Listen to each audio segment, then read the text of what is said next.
那么不敢讲日本所以呢，我觉得入委会这个副主委叫沈友忠，很有趣。他说今天是二战结束80周年，也是中华民国领导的全体军民团结奋战，取得反侵略胜利的80，这讲得不错。80几年前，若干国家打着民族主义，亚洲就是日本嘛，这就叫欧洲其实就是德国嘛，德国为主啦。那若干国家打着民族主义大旗，结合军武扩张，对外发动侵略战争，造成人类历史上的浩劫。他就是讲的都没错，只是就不敢讲是哪一国就讲个若干国家，所以被拿出来当笑话谈那李文忠民进党大佬呢，他做过退辅会副主委的他说呢，赖总统避谈抗日是不妥的。他当然前面也讲，他说呢，国民党说要什么抗战，好像到现在还仇日。我最近有讲，这个没有仇日，那是一个历史的事实。哪有仇日？现在谁仇日呢？其实我打个岔，我那时候去美国留学的时候，我的日本同学就跑来跟我说，庆元 I have to apologize as a Japanese because we invaded your country. 侵略啊 ，decades ago， 对日本人也很清楚就是侵略的历史。到别的国家不是侵略是什么嘛？对啊，你派兵到人家地方，然后把人家地方拿下来，这不是侵略是什么？这当然是侵略，是入侵嘛，对不对所以呢，其实讲的是一个历史事实，并没有说李文忠并没有仇日了，一点也不仇我不是讲嘛，我很喜欢吃日本，我觉得到日本旅游很好，我也很喜欢吃日本料理，对我觉得日本人也很有礼貌，都很好。我不仇日但是你要我讲，我不会讲中战我一定讲是抗日本来就是这样子嘛那只是说呢，赖清德那个李文忠的意思说，因为台湾有几百万外省人到台湾来，他们跟日本有他的战争的当时的这些情绪嘛这种情感嘛，所以呢，你现在不谈是不妥的。你总是一个总统要照顾到不同人的各种的这个情绪，他的情感那李强照也说政府确于宣扬抗战胜利，是民心尽失的写照你怕什么呢？我真的不懂你怕什么。好，我们看一下。对于今年93军人节适逢抗日战争胜利80周年，但沈友忠近10分钟的致辞却必谈关键2字：80几年前，若干国家打着民族主义的大旗，结合军武扩张，对外发动侵略战争，造成人类历史上的浩劫。以若干国家一词来取代日本，但对于中华民国政府和国军当年可是主导力量，退辅会出手办活动，要抢回历史主导权。抗战自始至终是由我们中华民国政府16位抗战英雄，他们就是仁政他们就是仁政，而且我们中华民国屹立不摇。举办抗战胜利大会，邀请16位曾参与抗战的老兵，在大陆与民进党间各自出招争夺话语权。来，嘉玲怎么看？我是觉得大家好像对于赖总统有没有讲抗日这个事情很在意啦不过我仔细看了他的文章，还有他的说法其实他也讲他里面有特别提到什么，我跟大家转述一下。他特别提到说，共同见证团结必胜、侵略必败的血泪教训，没有错当初就是日本来侵略我们中华民国。但我们刚刚在看这个中国的93的这个阅兵的时候，大家有没有想过，中华人民共和国有什么样的地位跟角色可以来讲这个事情？当初抗日或是二战的时候，是我们中华民国的军队耶。对啊，所以如果赖总统用你的角度，我们就非常赞成你也可以去跟中华人民共和国吵架。我是觉得说，当我们在看这个时候，其实我们如果赖总统他昨天出席那个活动没有中华民国这4个字的话，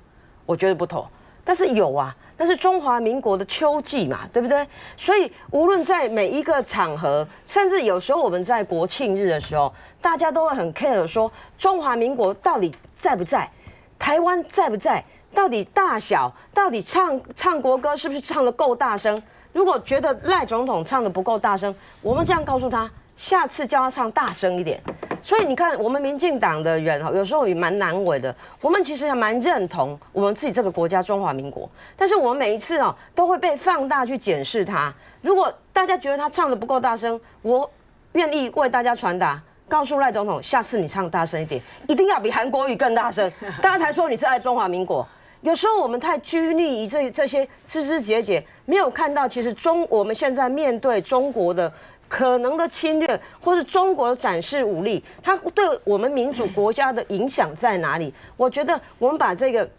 重点我们可以讨论，我觉得没有问题。但是呢，唱得不够大声，叫他唱大声一点。好，那没有讲抗日，叫他下次要讲，因为其他单位也都有讲嘛，哈，所以我们提醒他，我觉得是没有错。但是今天的问题就是赖清德总统领导的中华民国政府好，没有一个机关谈，没有，我们在每一次的国庆啦、1月1日等等，中华民国不断的出现，所以我觉得我们要对我们自己，我们要有信心。那如果大家觉得说他没有讲抗日这2个字，我们来提醒他，希望他下次讲大声一点。我还是要说一下啦，93军人节的由来是因为9月2日日本递降书在密苏里舰上面，所以因为这样才把9月3日定成军人节。所以政府在庆祝军人节的时候不能够切割历史，所以在这个时候不去谈对日抗战胜利，不去谈日本的侵略，然后用这个很含混其辞的说若干国家团结打败侵略，这根本就是自欺欺人的一种说法。就一个最根结的哈，就是刚才他不是说你抗不抗日没有提这事情，是因为赖清德的他在根结的这个史观上面，他用了一个侵略者日本，他们不承认，到目前为止不承认战争失败啊，他是战败，然后用的终战的这样的一个词，这个是关键嘛。所以说这个赖清德今天就是很错乱嘛。他一方面呢又提到说，他在他脸书又提到说，哎呀，当时是我国的徐世昌来接受这个什么，他讲的是什么降书吗？还是什么？降书。哎，我问你啊，赖清德，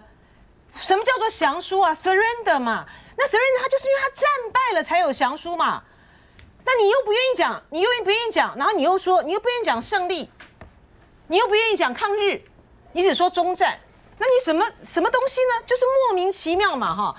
所以他就是很错乱。他到目前为止跟他国歌唱不唱大声一点关系都没有。他到目前为止还是用一个日本帝国殖民的这样子一个后代的一个角色来看待这个2次世界大战、抗日战争，这才是最大的问题。这个超意这样子哈，我今天呢拿了，就是赵先这2天一直在提哦。我今天把这个国民党呢，在明天呢，他要举行的这个酒会哈，把它带来了啊。它是2战胜利暨台湾光复80周年纪念酒会哈。赵先在讲，就是说，哎，这个日本这个驻台的也出席了嘛哈。这个是国民党要出席，对，准备要出席哈。他为什么会出席？这个国民党他们是用了心的哈，他们并没有像中国大陆今天的这次，他们是中国人民抗日战争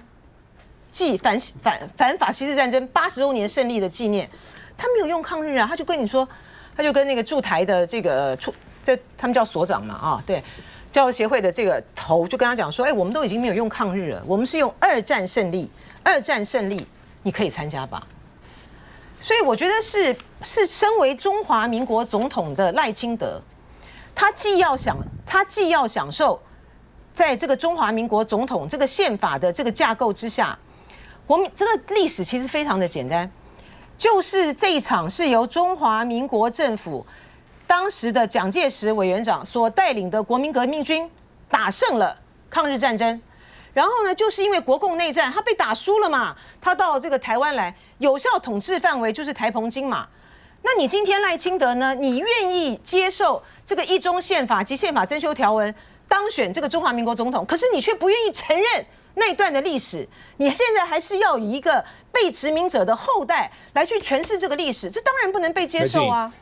这就是大家觉得说赖清德的历史观错置，或者赖清德的历史观跟大家长得有点不太一样，甚至跟整个世界不太一样，这已经不是第一次了。过去在他那个大罢免大成功之前的这什么团结十讲里面，他早就已经显露出他这种历史观跟大家不太一样的这种眉眉角角。那我不认为说赖清德他的团队或者他的幕僚里面没有人给他谏言说，哎，我们以前小时候学的历史好像不是长这个样子，甚至是提到某些国家的时候，我还要用若干国家来带过。我刚刚在看到这个新闻片段的时候，我一直在想说，小时候考试的时候都会考说轴心国有哪些国家？难道这个考卷上面的 A、B、C、D 会出现一个选项叫做若干国家吗？在未来小朋友的考试里面，赖清德要把历史搞成这个样子吗？所以，如同刚刚来静姐讲的一样，他当中华民国的总统，他现在在这个位置上面，他的历史观跟大家不一样的情况底下，民心尽失是一定的，而且是必然。然的，因为他在讲的话跟他活的世界，还有他的同温层跟大家是不一样的，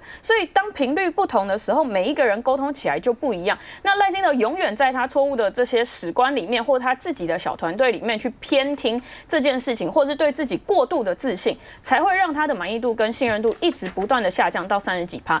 这样再继续这样下去好了，赖清德是绝对往下走的。颜值，你觉得民进党政府奇怪的地方就是啊，像我们陆委会来批评中共办这个抗日纪念活动，就说你们有什么贡献？那时候你们又没有你们啊，结果我们自己不办，那你不就是把话语权给人家吗？这是我觉得最矛盾的地方。然后有关于这个，刚刚大家都讲了嘛，今天如果你要庆祝93，因为它是庆祝93军人节啊，军人节的由来。不就是因为庆祝抗日成功吗？那如果你没有要庆祝抗日成功，那你干嘛庆祝？这就好比说端午节，我们那时候是纪念屈原嘛，他是因为被小人所害嘛，所以投那个汨罗江，然后才有粽子嘛。啊，现在都不好意思，我们不能讲说屈原被小人所害，他是落海，他不是为了吃粽子，对，他是投江，他是投江，所以没有现在他是小人，他是落海。这很荒谬嘛！这有什么？外交部连屈原这有什么？这有什么不能？屈原这有什么不能讲的？社会约定俗成。那赖清德这个终战其实不是他一个人啊，民进党的史官都是讲终战，只是因为他是总统，他声量大，所以大家这样讲他。但那个史官是很错字，赖清德现在陷入一种史官自助餐，就是说，必要的时候讲一下中华民国史观，然后这个时候又提一下台独史观。比如说他什么时候会讲中华民国史观呢？去年国庆的晚会啊，他讲了一个，他说中华民国才是中华人民共和国的祖国。哦，我觉得你这个就是中华民国史观，为什么？因为在中华民国史观里面呢，中华民国去年是113年，是武昌起义，然后1912年是民国元年，这是一个中华民国史观。可是台独史观是什么？中华民国只有70年，它是从站在台湾的这个土地上面，中华民国过来是政府来是1949年，所以只有70年，这个叫台独史观。虽然都讲中华民国，可是内涵是不一样。那赖清德讲终战其实就是台独史观，因为他觉得我又没有去打那一仗，那个时候是这个台湾那时候是还去打别国嘞，台湾的史观的话打别国，我又没有去打那一仗，我为什么要讲抗日？这个不合逻辑，所以用终战，这个就跟日本人完全一样。那你一个作为一个总统，你史观可以这样跳来跳去，跳到整个我们国人都已经觉得莫名其妙，然后他去庆祝欧战。就是今年5月的时候，那时候哇，他去庆祝欧战，然后为什么要庆祝欧战？人家说不关你的事，你庆祝什么？因为我们要去这个国际社会，然后反侵略啊，奇怪，那今天抗日不是也是反侵略吗？所以我觉得他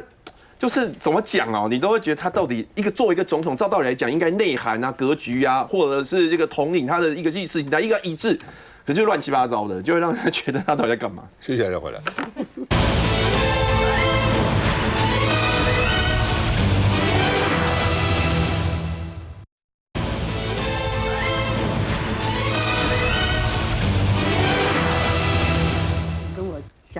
好，黄国昌说中科院他的机密被人家兜售，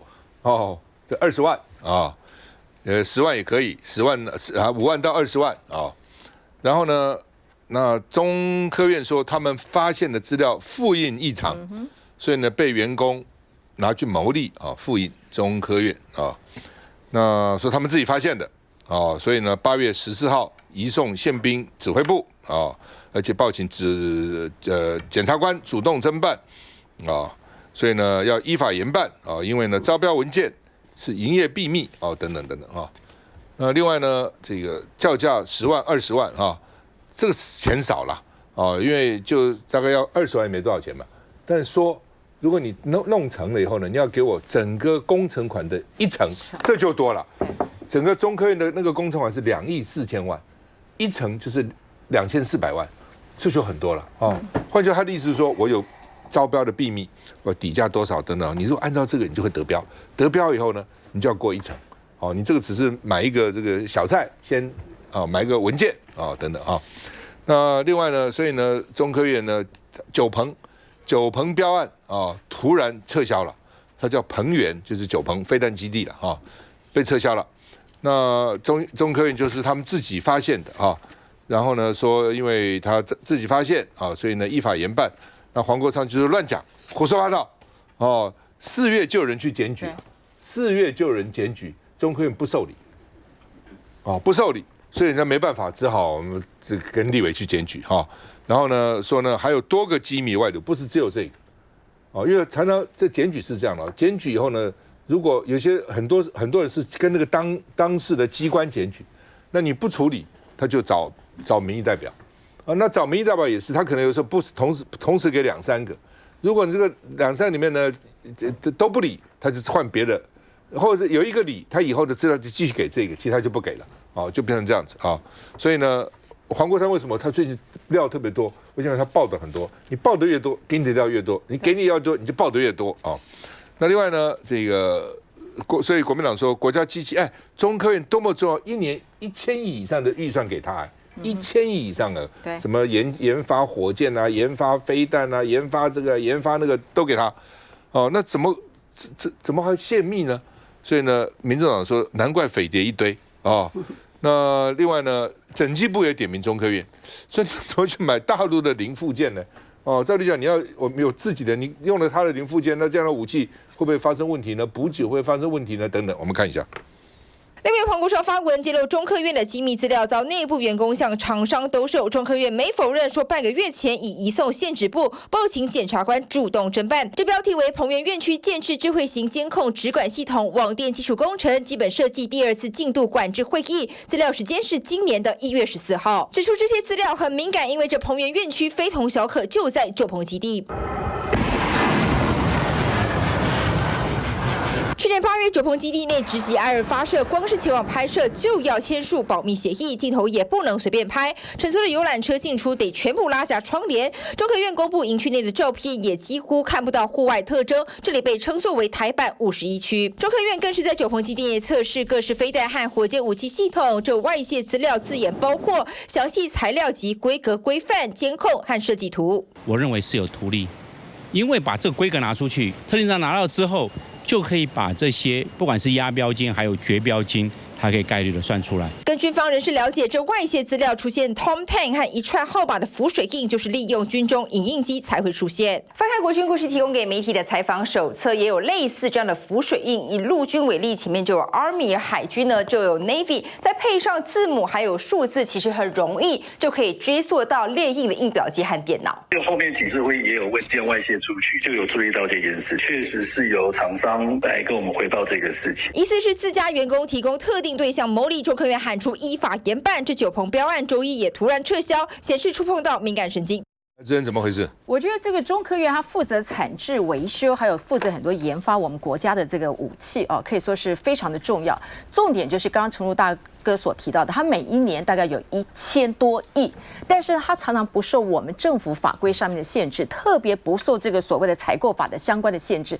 不受采购法相关的限制，它到底要怎么样，要给谁？这就是一个很大的一个漏洞哦。所以今天发生这件事情，说实在的，其实我们在3、4月的时候就有听过这个讯息，所以绝对不是中科院说他们自己主动发现，以前就有很多人来做这个爆料，只是这个爆料当中，当你没有办法讲出太明确，甚至背后的一些主导者，通常他们是不受这样子的受理的。那今天又再爆出来，然后马上把这个计划给取消，所以表示这中间已经牵涉到我们可能需要更进一步的去做一个厘清的。那我当然就是特别提到，就是说这件事情绝对不是只有今天才发现，而且刚刚那个金额来说的话啊，你像20几万等等之类，它只是让我们觉得民进党政府当中啊，特别是从大罢免，我还是必须要讲，国民党被框上最多就是你是中共同路人，只要有一个小小的一个助理曾经在不管是谁的办公室里面被抓到，就被扩大解读。但是他们自己本身，不管在院长室，甚至在国安单位里面被抓到的，反而是一个非常轻松的方法来带过。然后今天面对这么大的一件事情，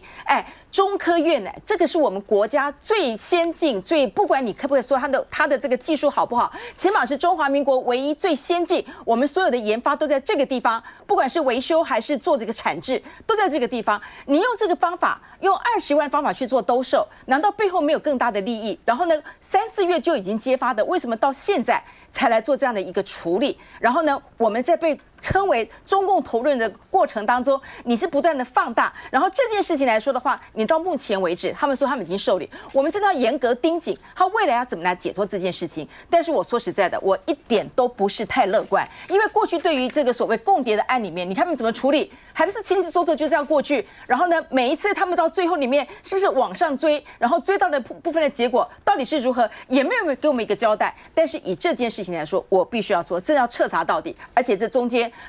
从现在开始到过去当中到底如何，我必须要说，中科院过去的薪水还不错，很多人从国外回来都愿意到这个地方来。然后呢，因为我自己周围有一些的好朋友就在这里面，但是以现在当科技这么多来说，其实真的有非常多人就选择到别的地方去。当你的这个所谓的薪资没有办法跟你的专业符合的时候，是不是就是让你真的是变成你愿意贩售这些资料的一个很大的诱因？这也是要查清楚。叶律师，